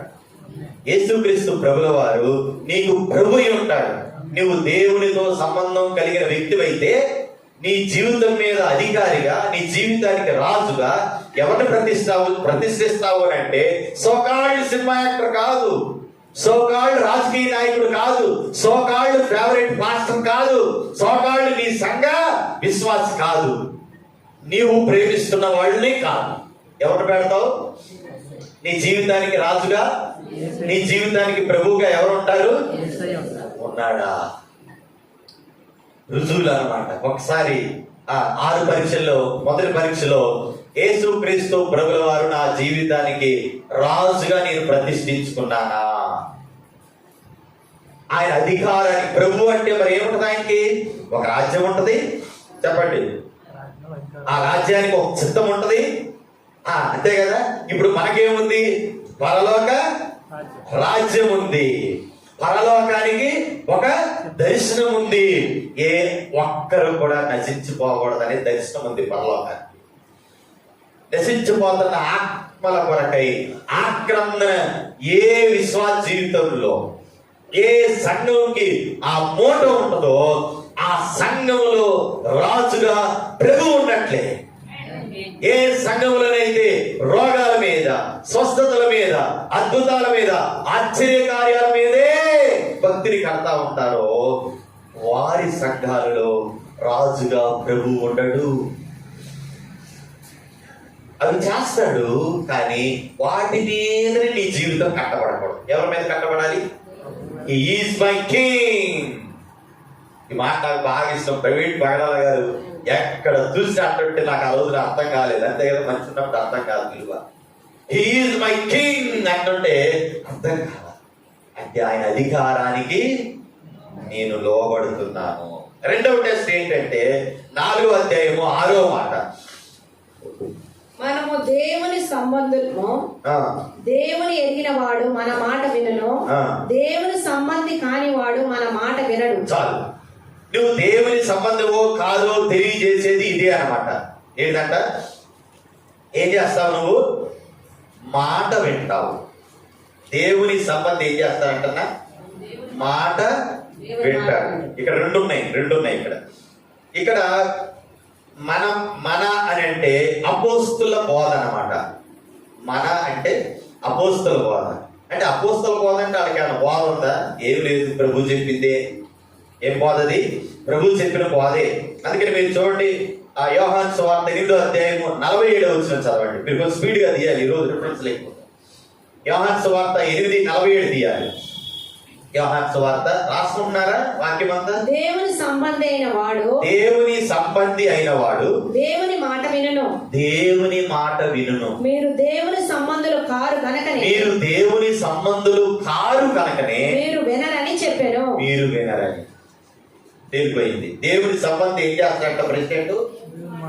ఏం చేస్తాడంట? మాట వింటాడు. మాట వింటాడు. రెండో పరీక్ష ఏంటంటే, నేను దేవుని సంబంధిని అని అనటానికి రుజువు ఏంటి? రెండో రుజువు ఏంటి అని అంటే, నేనేంటంటే ఏమంటాను? దేవుని సంబంధి, దేవుని మాట వినును, మన మాట వినును. దేవుని సంబంధి దేవుని మాటని 1 అనుకుంటే, మన మాటని 2 అనుకోండి. ఏంటి అని అంటే, దేవుని మాట వింటాడు. చెప్పండి. 2 అంటే దేవుని మాట వినే పెద్దల మాట వింటాడు. ఏం చేస్తాడంట? ఆప్షన్ 1 దేవుని మాట వింటాడు, దేవుని మాట వినే పెద్దల మాట వింటాడు. 2 ఆప్షన్స్ ఏంటంట? నరకం లేకపోతే పరలోకం. అంతే అండి. మధ్యలో ఏమి లేదు, ఏమీ లేదు. త్రిశంకు స్వర్గం మనకు లేదు. విశ్వామిత్రుడి కథలాగా అయితే పరలోకం, లేకపోతే నరకం. అప్పుడు అతడు అని రాస్తుంటుంది బైబిల్లో, ధనవంతుడు నరకంలో యాతన పడుచుండెను, లాజరైతే అబ్రహాము రొమ్మున అనుకున్నాడు. అప్పు కళ్ళు మూసి కళ్ళు తెరిచే లోపల అంతే. హలో అనే దిగుడి లేదా, అక్కడ టైం ఉంటే బతిలాడుకుంటే అభ్యాసం లేదురా, లేదనయ్య విజయవాడ పోవడానికి ఎంత పడుతుంది? కనీసం 2 గంటలన్నా పడుతుంది కదా. ఎంత? నో. కన్ను మూసి ఇంకేడ తిరుగుతావు? నీ బూడిదే పెట్లో పెట్టాక తిరుగుతారట. తిరుగుతాడు ఉంటారు ఇట పక్కన, నేను ఉంటాను ముందరలో. కళ్ళు మూసి తిరుగుతారట. తిరుపతిరావు గారు వీళ్ళు చూడండి, అసలు జోకులు అంటారు కూడా ఒక సందర్భం ఉండదు. కళ్ళు ముయ్యటమే ఆలస్యం, ఇంకంతే. ఏదర్ ఇట్ ఈస్ పరలోకం, లేకపోతే నరకం. ఇక ఆప్షనే లేనే లేదు. సో మాట వినటంలో 2 రకాలు ఉంటాయండి. మాట వినటంలో రిసెప్టివ్ టైపు ఏంటంట, రెండవది ప్రొడక్టివ్ టైపు. రిసెప్టివ్ టైప్ అంటే స్వీకరించడం, ప్రొడక్టివ్ టైప్ అంటే స్పందించడం. ఈ 2 రకాలు ఉంటాయి. మాట వినే దాంట్లో 2 రకాలు ఉంటాయి. ఎలా మనం స్వీకరిస్తాం, ఎలా మనం స్పందిస్తామంటే, మన కళ్ళు వాక్యాన్ని చదవడం ద్వారా, మన చెవులు వాక్యాన్ని వినటం ద్వారా ఏం చేస్తాయంట? దేవుని వాక్యం లోపలికి వెళ్తుంది అనమాట. చదువుతారు, తర్వాత చెప్పింది వింటారు. అసలు వాక్యమే చదవవు, వినవు, నీవు దేవుని సంబంధమేనా? ఏంటంట? అసలు వాక్యమే చదవవు, వాక్యమే వినవు, నీవు దేవుని సంబంధమేనా? ఆయన అంటాడు, నా గొర్రెలు నా స్వరాన్ని వింటాను. రాత్రి చెప్పాను, నేను చూశాను అది. ఆ గొర్రెల కాపరి దగ్గరికి వెళ్ళి, నువ్వు ఎలా పిలుస్తావో చెప్పు, మేము పిలుస్తాం, ఆ గొర్రెలు రప్పిస్తామని అంటే 4-5 ట్రై చేశారు. మీరు వచ్చారా మగయ్య గారు? ఎలా పిలుస్తారు మీరు? ఎలా పిలుస్తారు గొర్రెలు మీరు? అయ్యా కియా. యజమాని వచ్చాడు, గొర్రెల కాపరి ఏంటంట అంత దూరంలోనే నిలబడి ఎట్లాగా ఇందాక మంగయ్య గారు అన్నట్టు కియా అన్నాడు. అంతే. ఒకసారి తల్లపైకి ఎత్తే అన్ని, మళ్ళా అన్నాడంతే, మొత్తం వచ్చి చుట్టూ నిలబడిపోయింది. అసలైన యజమాని చుట్టూ మొత్తం నిలబడి. నాకు అప్పుడు అనిపించింది, దేవుడు చెప్పిన మాట ఎన్నడూ కోల్పోదు. నా గొర్రెలు ఎంతమంది వచ్చి రకరకాల అరుపులు వచ్చినా కానీ అది పట్టించుకుంటే ఒట్టు అసలైన యజమాని వచ్చి ఒక్క పిలుపు పిలవడంతో ఏమైందండి, తలపైకి ఎత్తుని వెంటనే వచ్చేసాయి అన్నమాట. అందుకని వినటం, మాట వినటం. నువ్వు స్వీకరిస్తున్నావు, స్వీకరించిన దానికి ఏముండాలి? స్పందన ఉండాలి. సంఘానికి దైవజనుడు ఎన్నో మార్గాలు చూపిస్తున్నాడు దేవుని సంబంధులుగా మారటానికి, దేవుని నిత్య రాజ్యానికి వారసులు అవడానికి ఎన్నో ప్రయాసలు పడేదాన్ని నేర్పిస్తున్నాడు దగ్గరగా ఉండి. నువ్వు స్వీకరిస్తున్నావు, ఏమి లేదు నీ దగ్గర, ఏమి లేదు నీ దగ్గర. దేవుని సంబంధులు ఏం చేస్తారంట? దేవుని మాట వింటారు, వాడు మన మాట వింటాడు. దేవుని మాట వింటాడు, దేవుని మాట వినే పెద్దల మాట వింటాడు. సో నువ్వు వింటే దేవుని సంబంధివి, వినకపోతే టెస్ట్ లో తెలిసిపోతుంది. ఇప్పుడే చెప్పా కదా, మొదటి టెస్ట్ ఏంటిది? యేసు ప్రభు అని, నా రాజు అని ఎవరి జీవితాల్లో వాళ్ళు స్థిరపరచుకున్నారు. మొదటి పరీక్ష అయితే దేవుని సంబంధి దేవుని మాట వింటాడు, మన మాట వింటాడు. స్వీకరించి మనం ఏం చేయాలా? స్పందన స్పందన స్పందన. నా యవ్వన కాలంలో దేవుడు నాకు ఆయన స్వార్థను తీసుకొచ్చాడు. స్వీకరించి నేను ఏం చేశాను? స్పందన ఏంటి? స్వీకరించావు, నీకు అన్నం పెట్టారు, నేను తిన్నాను అని అంటే చెప్పండి, నీకు అరిగింది అనడానికి రుజువు ఏంటి? నీకు పొట్టకి గతికింది అనడానికి రుజువు ఏంటి? ఒకటి, వాంతులు కాకుండా ఉంటాం. తిన్నదంతా గగ్గేశారండి, కడుపులో ముత్త కూడా లేదండి అంటా ఉంటారు. వాంతులు అవ్వలేదు. ఇప్పుడు చెప్పు, నువ్వు తిన్నది ఏమైనట్టు? స్పందించింది నీ శరీరం. నువ్వు విన్నదానికి నువ్వేం చెయ్యాలి అంటే, నా గొర్రెలు నా స్వరం వినును. దేవుని మాట నువ్వు వినాలి. దేవుని మాట చెప్పే దైవ జనుని మాటకు నువ్వు లోబడాలి. నువ్వు మాట వింటలేదనంటే చెప్పండి, నువ్వు ఎవరివి? అపవాది సంబంధివే అని నువ్వు చెప్పకనే చెప్పేస్తా. దేవుని సంబంధి ఏం చేస్తాడు? వెంటనే బలులు అర్పించుట కంటే మా ఇంటికి పిలిచి భోజనాలు పెట్టడం కంటే, ఇంటికి పిలిచి సన్మానం చేయటం కంటే, ఇంటికి పిలిచి కానుకలు ఇవ్వటం కంటే, చెప్పండి, ఇంటికి పిలిచి గొప్ప గొప్పగా పొగట్టడం కంటే దేవుని మాట వినుట. సో ఇక్కడే నీకు అర్థమైపోతుంది ఏమని. అందుకనే నీ ఫస్ట్ వాయిస్, లాస్ట్ వాయిస్, నీ ఖాళీ టైంలో బెస్ట్ నువ్వు ఏది తీసుకుంటున్నావో నువ్వు ఆ సంబంధం అన్నమాట. నీ ఫస్ట్ వాయిస్ లేవడంతోనే ఎవరిది? దేవుడు. నీ లాస్ట్ వాయిస్ రాత్రి పడుకునే ముందు ఎవరిది? దేవుడు. నీ ఖాళీ టైంలో బెస్ట్ టైం అంతా ఎవరిది? చెప్పండి, ఏంటిది? చెప్పండి. అందుకని కీర్తన 4:4 మాట్లాడతాడు. చూడండి, కీర్తనకారుడు త్వరగా తీయాలి మీరు. కీర్తన 4:4.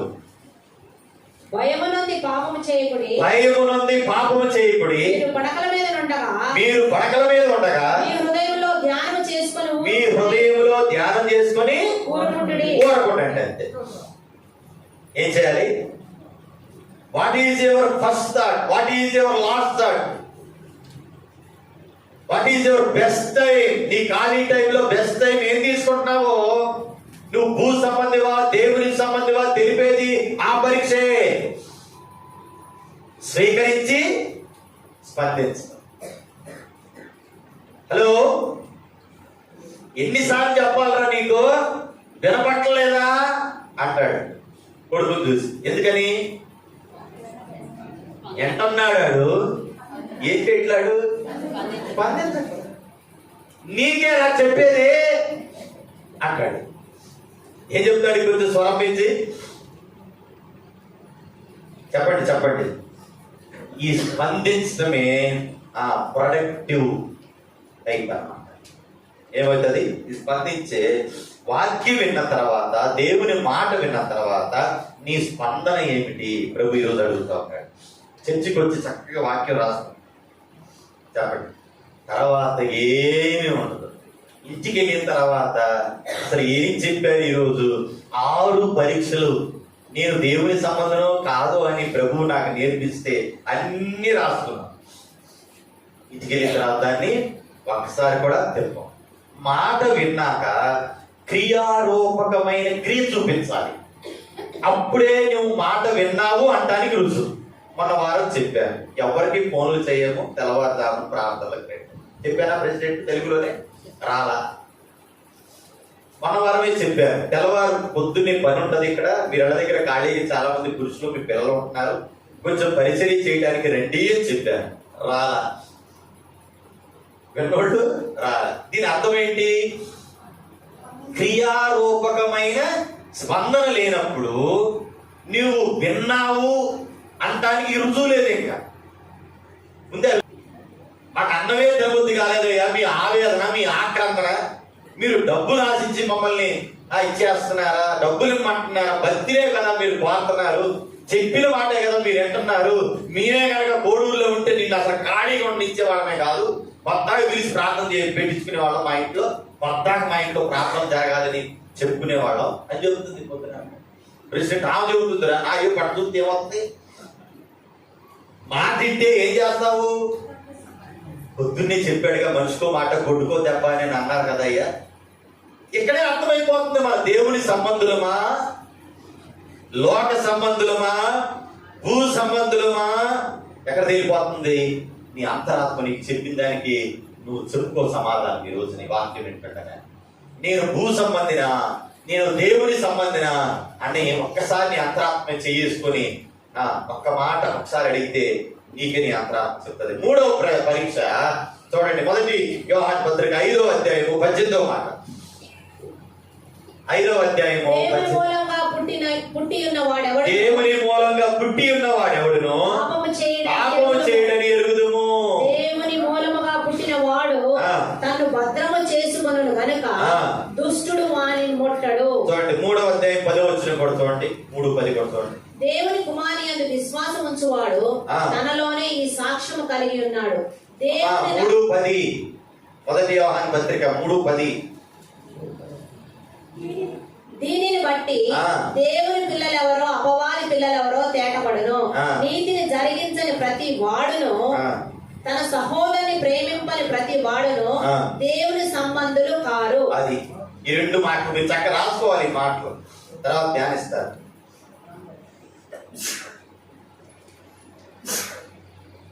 సో ఈ రెండు మాటల అర్థం ఏంటంటే, మొదటి మాట పరిశుద్ధత గురించి తెలియజెప్తుంది. 5:18 పరిశుద్ధత గురించి చెప్తుంటే, 3:10 మాట ఏం చెప్తుందంటే నీతిని జరిగించడం గురించి చెప్తుంది. సో ఈ రెండు మాటల అర్థం ఏంటంటే, పాపానికి దూరంగా ఉండే తత్వం. ఏం రాసుకుంటారంటే, పాపానికి దూరంగా ఉండే తత్వం. భోజనానికి వెళ్ళినప్పుడు వెజ్జా లేకపోతే నాన్ వెజ్జా అని ఎలా చెప్తాం? పెళ్ళిలో కూర్చున్నప్పుడు చెప్పగలుగుతామా? అందరం కూర్చుంటాం, పెళ్ళిలో అందరం కూర్చుంటాం, చెప్పలేము. వాళ్ళు భోజనాలు వదిలేరా అని అన్నప్పుడు ఒక చోట ఏం రాసి ఉంటుంది? వెజిటేరియన్ అని రాసి. వాళ్ళంతా ఏం వెళ్ళిపోతారు? బ్యాడ్జీ ఏమైనా ఉంటుందా? వెజిటేరియన్ అని బ్యాడ్జీ ఉంటుందా? వీళ్ళకి ఈ 100 మందికి ఏమైనా బ్యాడ్జీ ఉంటుందా? వెజిటేరియన్ అని. అటు పక్కన చూస్తే జనాలు ఎక్కువ ఉంటుంటారు, దాన్ని ఏమంటారు?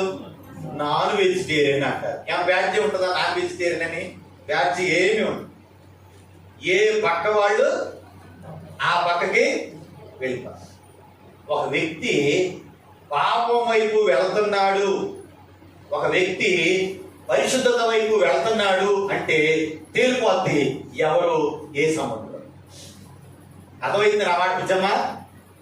వెజ్జా నాన్ వెజ్జా ఎప్పుడు తేలుద్ది చెప్పాలి. వాడలో ఉన్నంతసేపు కాకి పావురం గింజలేదన్నాయి. నోహు వాళ్ళు ఏం తిన్నాయండి? ఏం తిన్నాయి? పావురం కాకి గింజలేదన్నాయి. కాకిని పావురాన్ని రెండింటినీ పంపితే పావురానికి ఎక్కడ తిరగాలో తెలియక ఏం చేసింది? ఒలీవ ఆకు పట్టుకొని మరలా ఎవరి దగ్గరికి వచ్చింది? నోహు గారి దగ్గరికి వచ్చింది. కాకి రాలా, వెళ్ళిపోయి రాలా. దానికి ఏం దొరికిందంటే మంచి బిర్యానీ దొరికింది. తెలుసుగా మీకు? మొత్తం పీరుగులు ఏమన్నాయి, పీరుగుల మీద కూర్చొని తింటమే ఉంది. అది మళ్ళీ తిరిగి రాలా. ఓడ ఉన్నప్పుడు ఎలా ఉంది, కాకి కిందలే తింది. ఆ మాట మీకు అర్థం కావాలి. ఏం తిన్నది, కిందలే ఉంది. సో ఇక చర్చిలో కూర్చున్నది, ఈ నువ్వు చర్చికి వచ్చింది అసలు వైఖరి కానే కాదు. మరి ఇప్పుడు ఇంటికి వెళ్ళాక రోడ్డు మీద వెళ్తా ఉన్నప్పుడు చెప్పండి చెప్పండి చెప్పండి. రాత్రి చెప్పారు, చైనాలో వాళ్ళకి మనకి బ్యాంకులో లోన్లు ఇవ్వడానికి సిబిల్ స్కోర్ ఎలాగనో సోషల్ సెక్యూరిటీ స్కోర్ అని ఉంటుంది. అక్కడ ఏముంటది, సోషల్ సెక్యూరిటీ స్కోర్ అని ఉంటుంది. ఏంటి అని అంటే అన్ని చోట్ల అనమాట, బజార్లలో, బయట, కోడల్లో, విమానాశ్రయాల్లో, బస్ స్టాండ్లో, మొత్తం ఎక్కడంటే అక్కడ సీసీ కెమెరాలు పెట్టి ఉంటాయి. ఏమంటాయంటే అక్కడ సీసీ కెమెరాలు పెట్టి ఉంటాయి. దీనికి స్కోర్ ఇస్తారు, మీకు మార్కులు ఇస్తారు. ఏ మార్కులు ఇస్తారు అని అంటే, నేను పోయి రమేష్తో మాట్లాడేటప్పుడు చాలా వందనంగా, తమ్ముడు ప్రైజ్ ది లార్డ్, అమ్మాయి బాగుందా, మీరంతా బాగున్నారా, ఇవన్నీ ఏం చేస్తుంటది అక్కడ సీసీ కెమెరాలో రికార్డ్ అయిపోతాం. బస్సు ఎక్కాను, బస్సులోనూ ఉంటాయి సీసీ కెమెరాలు. నా పక్కన కూర్చున్నవాడు వస్తా ఉంటాడు. ఇప్పుడు అసలే ఉచిత బస్సులు, మన ఇద్దరికే ఇబ్బంది. అదే ఇద్దరు మిగతా పక్కడు కాబట్టి ఎక్కడ తీసుకురాను సరిపోతుంది. ఏంటిదంట, అయినా కూడా అక్కడ గొడవలు పడకూడదు, గొడవలు పడరాళ్ళు. ఏంటంట, ఒకడి మీద ఒకడు ఏంటంట అన్యాయంగా ఏం చేయరు, ఎదురాడరు, అక్రమంగా ప్రవర్తించరు. వాడి కాని కోళ్ళు వాడు ఎందుకు పోడు, వాళ్ళది కాని మెళ్ళ వేసుకునే ఇయర్ బ్యాండ్స్ చెవిలో పెట్టుకుని, ఐగారు చెవిలో పెట్టుకునేవి తీసుకుపోరు. ఏం చేయరు, గారి గడపలు ఎందుకు పోరు.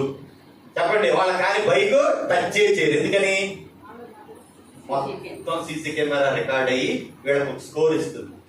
ఎవరికైతే గుడ్ స్కోర్ ఉంటుందో వీళ్ళ కనుక ఏదైనా అపాయం కమాన హాస్పిటల్ అంటే చక్కగా ఫస్ట్ ఈ నెంబర్ కొట్టి చూస్తే వీళ్ళు స్కోర్ బాగుందనుకోండి, అన్నింటి పక్కన పడేసి ఫస్ట్ ఇంటికే వైద్యం చేస్తారు, కూర్చోబెట్టరు.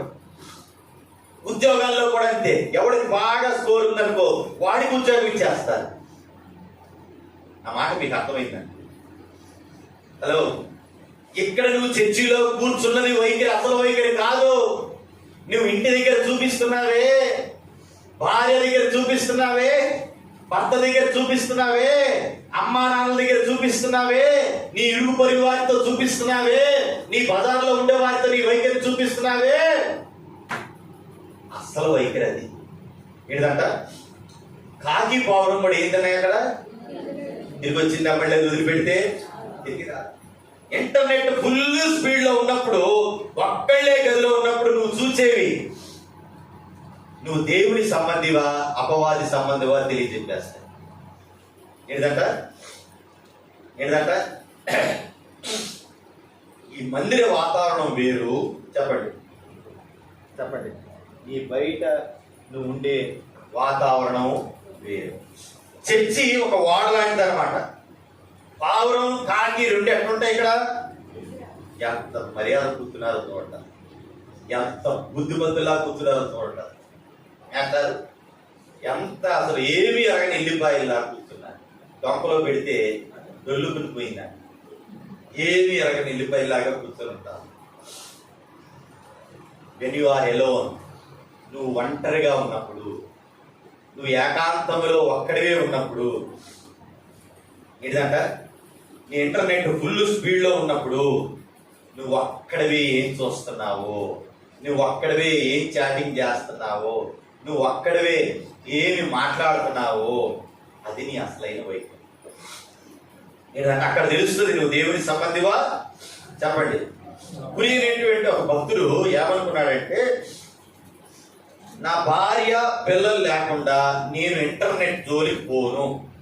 ఒకవేళ నేను వార్తలు చూడాలి అని అంటే ఆయన పిలిచేవాడు, అమ్మాయి పాప రానా నాకు వార్తలు చూడాలని ఉందమ్మా అని పెట్టించుకున్నాడు. ఆయన తెలియదుగా, ఏంటి ఆడి నువ్వు చూడొచ్చు కానీ ఏమో ఎట్టి చెడిపోద్దో.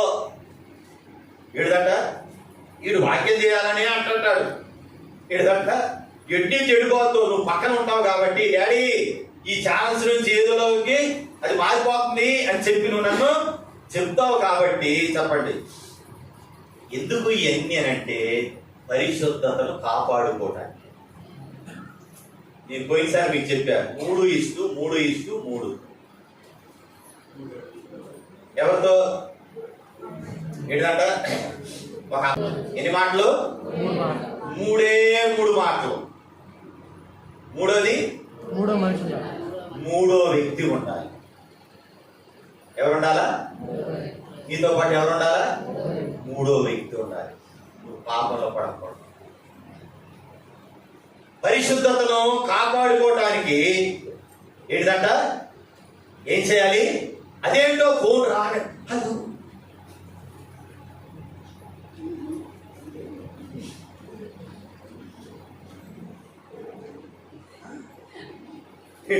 ఏడు తమ్ముళ్ళు అవుతున్నాడు, జాగ్రత్త తక్కువ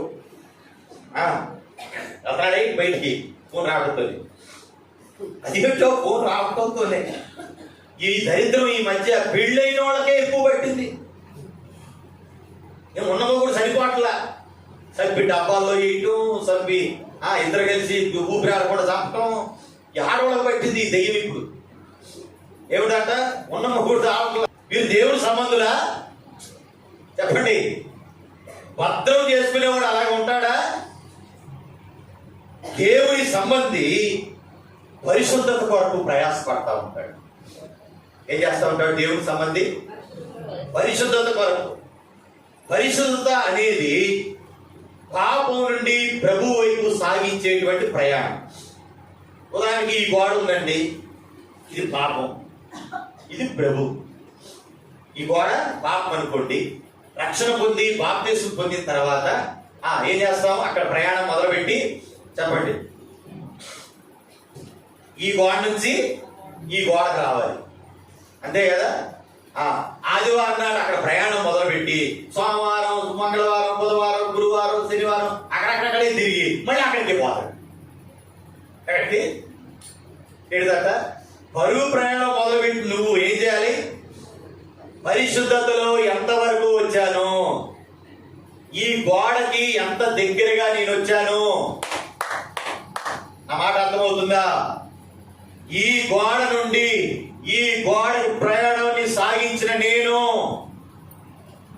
ఏంటండి ఎంతవరకు పరిశుద్ధతలో ముందుకు వచ్చాను. ఆదివారం ప్రయాణం స్టార్ట్ చేస్తారు, మళ్ళా శని ఆదివారం మొత్తం సోమవారం మళ్ళీ చేతి ఎప్పుడు చేస్తారు. పరిశుద్ధత వైపు సాగాలనే ఆశ, తపన, ఆత్రం నీకు లేకపోతే, ఆలోచన నీకు లేకపోతే నీవు దేవుని సంబంధివి కాదు. రొట్టె ద్రాక్ష రసాలు తీసుకుంటే సరిపోద్దా?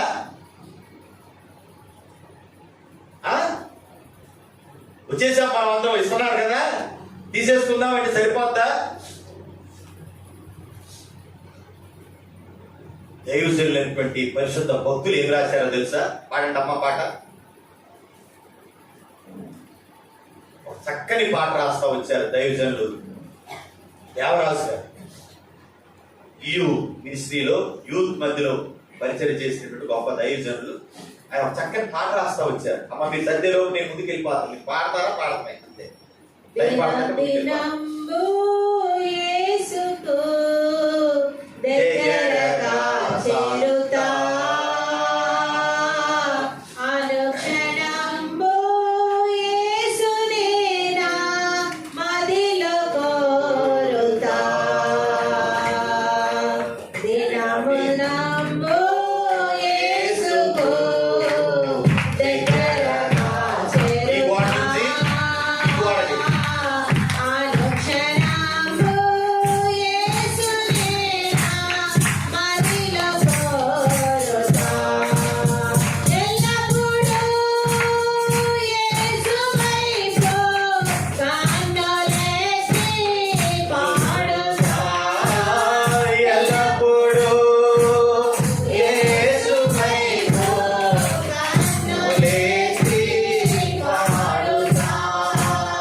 నువ్వు ఏ గోడకు దగ్గరకు ఉంటే నువ్వు ఆ సంబంధివే.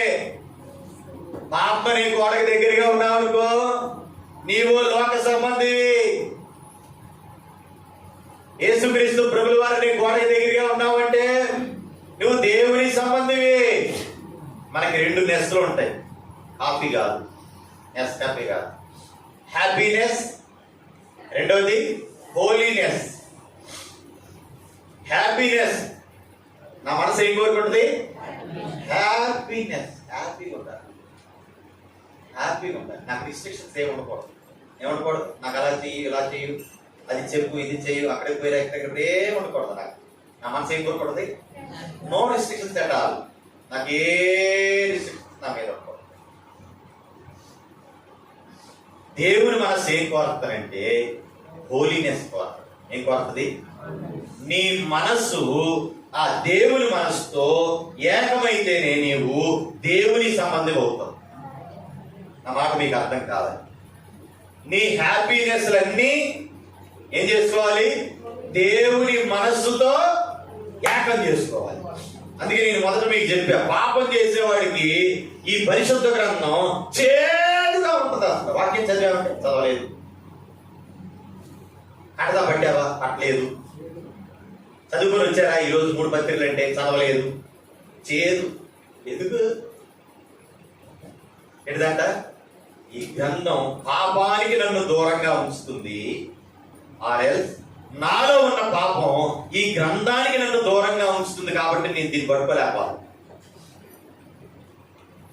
హలో, అందుకని ఇక్కడ చెప్తుంది, నీ సంతోషం, నీ మనస్సు దేవుని మనస్సుతో ఏకమైతే నువ్వు దేవుని సంబంధం అవుతావు. నీవు నీతి వైపు సాగుతావు, పరిశుద్ధ వైపు సాగుతావు. అందుకనే మన విమానం ఎక్కినప్పుడు నేను ఎక్కానుగా, బాబులు కూడా ఎక్కాను. ముందు స్టార్ట్ అవ్వడంతోనే అది బోటింగ్ తీసుకున్న తర్వాత అక్కడే తిరుగుద్ది అరగంట. ఇటు తిప్పి ఇటు తిప్పి ఇటు తిప్పి ఇటు తిప్పి. మనకేం తొందర ఎక్కువగా. ఇదేంటి ఏంటి ఎగ్జామ్ చదువుతున్నాం అయితే ఇది ఇటు తిప్పి ఇటు తిప్పి అక్కడే పోతుంటుంది. ఇదే మీరు విమానం పోతే పైకి అంటే అక్కడే అక్కడ అక్కడ అక్కడ అక్కడ అక్కడే తిప్పి రన్వే మీదకి, అసలు రన్వే మీద తీసుకొస్తారు. మన బస్సులో ఎట్లా బస్ స్టాండ్ లో పెడతారు, విమానాలు కూడా అంతే. దాంట్లో బస్ స్టాండ్ అంటే ఇది విమానాల స్టాండ్ అంతే. అక్కడి నుంచి అన్ని అలాగ వచ్చి రన్వే మీదకి, అసలు రన్వే మీదకి తీసుకొస్తాయి. తీసుకొచ్చిన తర్వాత ఇక ఏం చేయడం మొదలు పడుతుంది, చిన్నగా పైకి వెళ్ళిపోయిన తర్వాత కిందకి చూసామనుకోండి, ఎయిర్పోర్ట్ నెట్ కనపడుతుంది, శాటిలైట్ కనపడుతుంది. ప్రభువులో నువ్వు పైకి ఎదిగిన తర్వాత చెప్పండి నువ్వు పైకి ఎగిరే కొద్దీ నువ్వు పాపానికి దూరం అవుతా ఉంటావు. ప్రభువులో నువ్వు ఎదిగే కొద్దీ ఏమైపోతుంది? విమానానికి, ఎయిర్పోర్టు, విమానాశ్రయం ఏమవుతుంది? అవుతుందా లేదా? నువ్వు ప్రభువులో ఎదుగుతున్నావు, నేను ప్రభువు సంబంధి అంటే నీవు పాపానికి దూరం అయితే నువ్వు ఎవరి సంబంధివి? నెక్స్ట్ 4వ పరీక్ష 3వ అధ్యాయము 10వ మాట. 1 యోహాను 3వ అధ్యాయము 10వ మాట. దీనిని బట్టి దేవుని పిల్లలెవరో అపవాది పిల్లలెవరో తేటపడును.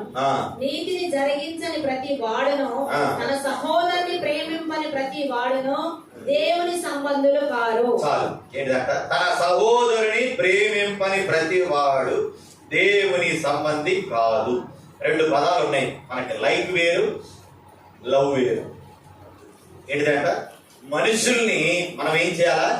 ప్రేమించాలి, వాళ్ళ గుణాలను ఇష్టపడాలి. ఏం చేయాలి? మనకి దీని తేడానే తెలిసావు.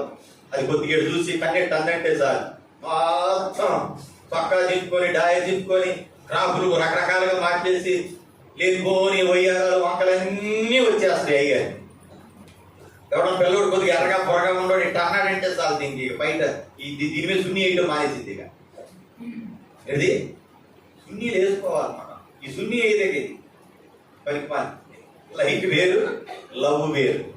మనుషుల్ని మనం ఏం చేయాలి? ప్రేమించాలి, వారిలో ఉన్న గుణాలను ఇష్టపడాలి. ఒకవేళ వారిలో నచ్చని గుణాలు ఉన్నప్పటికీ కూడా. 13:1 చూడండి, యోహాను సువార్త 13:1. త్వరగా దిగాలి మీరు. ఈ రోజు ఏదైనా సరే మీకు చెప్పాలనుకున్న 6 పరీక్షల్లో మీరు పరీక్ష అయిన తర్వాతనే పంపించేది. తాను ఈ లోకంలో నుండి ఆ. తండ్రి యొద్దకు వెళ్ళవలసిన గడియ వచ్చినని ఆ. యేసు ఎరిగి పస్కా పండుగకు ముందే ఎరిగిన వాడై ఆ. లోకములోనున్న తన వారిని ప్రేమించి లోకములో ఉన్న తన వారిని ప్రేమించి వారిని అంతము వరకు ప్రేమించెను. ఏం చేశాడంట? వారిని అంతం వరకు ప్రేమించెను. ప్రేమించెను. వారు భోజనము చేయుచుండగా ఆయనను అప్పగింపవలనని సీమోను కుమారుడు ఇస్కరియోతు యూదా హృదయములో అపవాది ఇంతకు ముందే ఆలోచన పుట్టించి ఉండేది కదా. ఆయనను అప్పగించాలని ఇస్కరియోతు యూదా రచనలు చేస్తూ ఉండగా తండ్రి తన చేతికి సమస్తము అప్పగించిననియో ఆ. తాను దేవుని యొద్ద నుండి బయలుదేరి వచ్చిననియో దేవుని యొద్దకు వెళ్ళవలసి ఉన్నదని యేసు ఎరిగి భోజన పంక్తిలో నుండి లేచి తన పై వస్త్రం అవతల పెట్టి వేసి ఒక తువాలు తీసుకుని ఏం చేశాడంట? ఆయన తన వారందరినీ లోకం అంతం వరకు తన వారందరినీ ప్రేమిస్తున్నాడు. అక్కడ ఉన్న 12 మందిలో ఎవరున్నారు? ఈయన్ని అప్పజెప్పేవాడు ఉన్నాడు. ఇంకెవరున్నారు? పారిపోయే వాళ్ళు ఉన్నారు. ఇంకెవరున్నారు? అబద్ధాలు ఆడేవాళ్ళు ఉన్నారు. అయినా ఏం చేస్తా ఉన్నాడు? ఆయన ప్రేమిస్తానే ఉన్నాడు. చెరకపుచ్చుకొని అదే రొట్టె విచ్చి ఆ చేతికి ఇచ్చి ఇస్కరియోతు దాకు నువ్వు ఏ ప్లాన్ మీద వచ్చావు అది కానిచ్చి అంటాడు. ఎంత ఖర్చు ఉండాలండి? ఏడుదట ఎంత ఖర్చు ఉండాలా? ఎవరన్నా ఇక్కడున్న అయ్యగారికి మనం ఫోన్ చేయం, కానీ దేశాల్లో ఉన్న అయ్యగారులకు ఫోన్ చేస్తున్నాం. అది తెలిసినా ప్రేమించుకుంటా ముందుకెళ్ళాలి. ఏదట ఇక్కడ ఉన్న విషయాల్ని ఏ సంఘంలోనైనా గుట్టిగా పరమర్శన నలుగురిలో ఉండాల్సినట్టు ఎక్కడెక్కడికో ఫోన్ చేసి చెబుతున్నారని తెలిసినా ప్రేమించాలి. కాకపోతే ఆయనే చేశాడు అట్లాగా. అమ్ముకున్నోడిని, అబద్ధాలు ఆడినోడిని, పారిపోయేవాడిని ఆయన ప్రేమిస్తా వచ్చాడు. వాళ్ళ కాళ్ళు కూడా కడిగాడు ఆయన. ఏం చేస్తా వచ్చాడంట? ఎందుకు? That is love. ఏంటంట? ప్రేమించిన వాడిని ప్రేమించడం హ్యుమానిటీ, మానవత్వం. ప్రేమించిన వాడిని ద్వేషించడం దుస్తత్వం. ద్వేషించే వాడిని ప్రేమించడం దైవత్వం. రాసుకోండి. ప్రేమించిన వాడిని ప్రేమించడం హ్యుమానిటీ, మానవత్వం. ప్రేమించిన వాడిని ద్వేషించడం దుస్తత్వం. ద్వేషించిన వాడిని కూడా ప్రేమించడమే చెప్పండి ఏంటంట? మనల్ని ద్వేషిస్తుంటారు చూసావా, వాళ్ళను కూడా మనం ప్రేమించాలి. అదే దైవత్వం, డివినిటీ, హ్యుమానిటీ, బార్బారిటీ, డివినిటీ అన్నమాట. దేవుడి సంబంధి ప్రేమిస్తూనే ఉంటాడు. యోధాకి ముఖముంచి ఏమన్నాడు? వేదాంతు చేసేదాన్ని ఏమన్నాడు? త్వరగా చేయన్నాడు. అంతే. యోధాని యేసుక్రీస్తు ప్రభువు వారు ఎంతో ప్రేమించాడు. యోధానంట ప్రభు దేంతో చంపాడనంటే ప్రేమతో చంపాడు. ఆ ప్రేమ తట్టుకోలేక ఏడిది చెప్పండి మీరు, ప్రేమ తట్టుకోలేక ఏడున మార్చేసి బీజం తప్పే కావాలా? ఇక్కడ 2 పరీక్షలు ఉంటాయి. తేలింది ఆఖరికి ఫలితం. ఇప్పుడే పెట్టి చేస్తున్నాం. ఏంటంట? ఆ ప్రేమ తట్టుకోలేక నేను అప్పచెబుతానని తెలిసిన, నేను నమ్ముకున్నానని తెలిసిన, ఎంత ప్రేమించిన నా ప్రభు ప్రేమను తట్టుకోలేక ఏం చేసుకుని చచ్చిపోయాడు? చెప్పండి ఊరేసుకుని చచ్చిపోయాడు. ప్రభు కోరేది ఆ స్థాయి ప్రేమ. ఏంటంట? ఆ స్థాయి ప్రేమ. అర్థమైందా వాణి? మన ఇంట్లో సమస్యలన్నీ పరిష్కారం అవడానికి ప్రభు మనకే ఇచ్చాడు అవకాశం. అంతే. ఏ స్థాయిలో ప్రేమించాలి భర్తని, ఏ స్థాయిలో భార్యను ప్రేమించాలి చెప్పండి. ఎట్లాగా? ఏ స్థాయిలో నీ అత్తను ప్రేమించాలి, ఏ స్థాయిలో నీ మామను ప్రేమించాలి, ఏ స్థాయిలో నీ పొరుగు వారిని ప్రేమించాలి, ఏ స్థాయిలో మన ఊరి ప్రజలు మనం ప్రేమించాలి. అర్థం చేసుకోండి. ఇప్పుడు ఎందుకు ఈ అన్నకి ఈ పిచ్చి? మా ఊరోళమైన మీ గట్లో పుట్టి పెరిగి ఈ ఇంటి పుట్టిల్లు, ఈ ఇల్లు మాకు వెంటిల్లు అయిన మాకు లేని తపర్థం ఆయనకెందుకు? ఏంటంట? మాకు లేని బాధ ఆయనకెందుకు?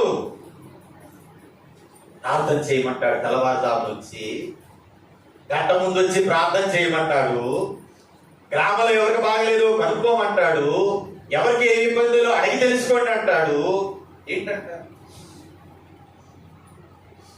ఈ రోజున చాలా మందికి మనకు ఎవరు ఉన్నారంటే మాట్లాడని ఫ్రెండ్స్ ఉన్నారు. మనం మాట్లాడం, వాడు మాట్లాడిస్తున్నా మాట్లాడని భార్య, మాట్లాడని పిల్లలు, మాట్లాడని భర్త, తల్లిదండ్రులు, అక్క చెల్లెళ్ళు ఉన్నారు. మీరా దేవుడి సంబంధులు వీళ్ళ ఏంటండి దేవుడితో సంబంధం ఉంటే మిగతా అన్ని సెట్ అయిపోతాయి. ఒకే సంఘంలో ఉండి నాకు వాళ్ళకి మాటలు లేవు అని అంటున్నావు అని అంటే నీవు ఎవరి సంబంధువో ఈ వాక్యాన్ని దేవుడు నీకు వినిపిస్తున్నప్పుడు నీకు అర్థమైపోతుంది. అందరూ నీవెవరి సంబంధం ఏంటంట నీతిని జరిగిస్తా ఉంటే చేస్తున్నది కరెక్ట్ అయితే ఎందుకు ద్వేషిస్తున్నావు నువ్వు? నీ భర్త చేస్తుంది కరెక్ట్, ఎందుకు నీకు ద్వేషం?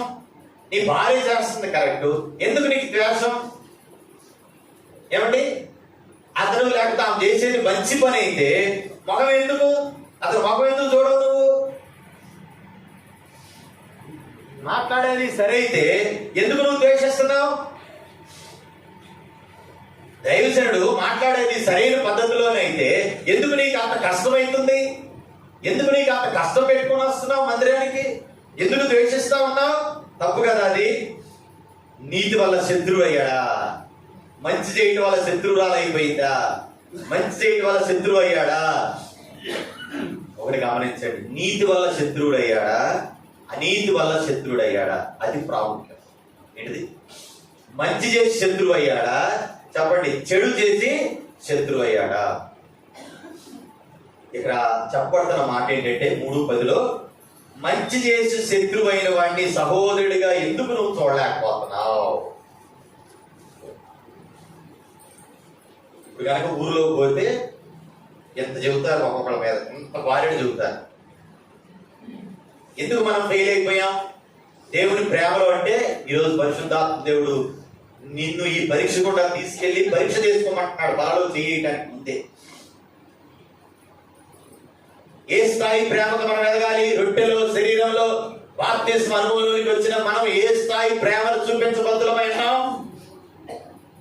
చెప్పాలి. ఏ స్థాయి? అప్పచెప్తున్నారు ఏంటంట, అబద్ధాలు ఆడేవాళ్ళు ఉన్నారు, పారిపోయేవాళ్ళు ఉన్నారు, అమ్ముకునేవాడు ఉన్నాడు. అయినా ఆయన ఏం చేస్తా వచ్చాడంటే చేసింది మంచిగా. ఎవరైనా తప్పులో ఉంటే గద్దిస్తే మనుషులకు ఇష్టం ఉంటుందా? తప్పులో ఉన్నప్పుడు గద్దించామనుకోండి ఇష్టం ఉంటుందా అంటే అంటే ఏం చేస్తారు? డిస్టెన్స్ మెయింటైన్ చేస్తారు. నువ్వు చెబితే మీ తెల్లారుదాం రావాలని ఉందా ఏంటి? రావాలని రూల్ ఉందా? ఏమిటి? నువ్వు చెప్తే చేయాలనే రూల్ ఉందా? శనివారం రావాలనే రూల్ ఉందా? చెప్పండి. డిస్టెన్స్ ఎందుకు? దేవుని సంబంధులు కాదు వాళ్ళు. దేవుని సంబంధి అయిన వాడు దేవుని మాట వినును, కాని వాడు మన మాట వినడు. అపహాసకుడు అంట తనని గద్దించి వారిని ప్రేమించాడు. అపహాసకుడు అంటే ఎవరు? ఎగతాళి చేసేవాడు, విమర్శించేవాడు, గద్దించేవాడిని ప్రేమించడు. ఎవరంట?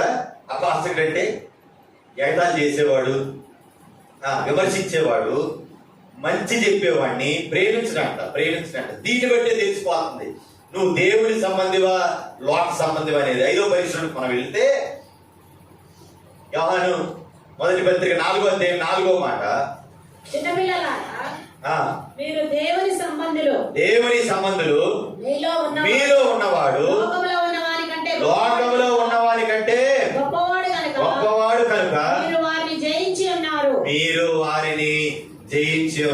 చాలు. ఏం చేయాలంట? 5వ పరీక్ష ఏంటంటే దేవుని సంబంధులు లోకంలో ఉన్న వారిని ఏం చేస్తారంట? లోకాన్ని జయిస్తారు అని రాస్తారు.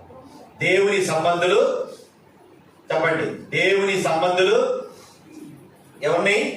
లోకంలో ఉన్న వాటిని, లోకాన్ని ఏం చేస్తారు అంటే జయిస్తారు అని రాస్తారు. లోకంలో ఏముంది? 2:16 2:16 లోకంలో ఏముంది? లోకంలో ఉన్నదంతయు వాటిని ఈ ప్రేమింపబడి లోకంలో ఉన్న వాటిని ప్రేమింపబడి ఎవడైనను లోకమును ప్రేమించిన యెడల తండ్రి ప్రేమ వానిలో ఉండదు. ఉండదు. లోకంలో ఉన్నదంతే అనగా లోకంలో ఉన్నదంతయు అనగా శరీరాశ, నేత్రాశ, జీవగుణము తండ్రి వల్ల పుట్టేవి కాదు, అవి లోక సంబంధమైనవే. లోకమును దాని ఆశలుగా తెచ్చిపోతున్నాయి కానీ దేవుని దేవుని చిత్తం జరిగించేవాడు నిరంతరము నిలుచును. అది. లోకంలో ఉండే పద్ధతుల్ని జయించాలండి మనం. లోకాన్ని చెప్పండి, లోకంలో ఉన్న పద్ధతుల్ని మనం జయించాలి. ఒక పాస్టర్ గారు నలుగురు ఆడపిల్లలు అంటాడు. నలుగురికి ఎప్పుడు పెళ్లి చేశాడు తెలుసా? అమావాస్య రోజే చేశాడు. ఎప్పుడు చేశాడంట? అమావాస్య రోజు చేశాడు. పుట్టారంటే పిల్లలు పండ్లు, అల్లుళ్ళు ఉన్నారంటే బంగారం. ఈ రోజున ఈరోజు చేశాడట. అమావాస్యకి పౌర్ణానికి భయపడేవాడి దేవుని పిల్ల ఎలా అవుతారండి? ఇన్ని సంవత్సరాలు చాలా సార్లు ఈరోజు అమావాస్య అయ్యారు. నాకైతే ఇప్పుడు ఇంకా తగ్గినాయి, నమ్మకాలు తగ్గిపోయినాయి. ఏమున్నాయి ఇప్పుడు తగ్గినాయి. ఆ రోజుల్లో సైకిల్ వేసుకొచ్చే రోజు ఎంత మాంసం పోతాం పొలిచెట్టు కట్టు మీద, అది తెలుగు కట్టు మీద దిగువలో మారేపల్లి టర్నింగులలో ఏ టర్నింగ్ తిరుగు ఎంత కట్టలో మాంసం కట్ట పెట్టేవాడు. నిమ్మకాయలు మనం పోయే ప్రయాణాలన్నీ ఎప్పుడు మీరు అంటారు కదా, దెయ్యాలు తిరిగే టైంలో తిరుగుతున్నట్టు అయ్యగారు ఎందుకంటే ఇది ఒక దెయ్యం కాబట్టి. అయ్యగారులకి ఏమైనా టైం ఉందా? సమయమందును అసమయమందును ఏ ప్రకటించమన్నాడు?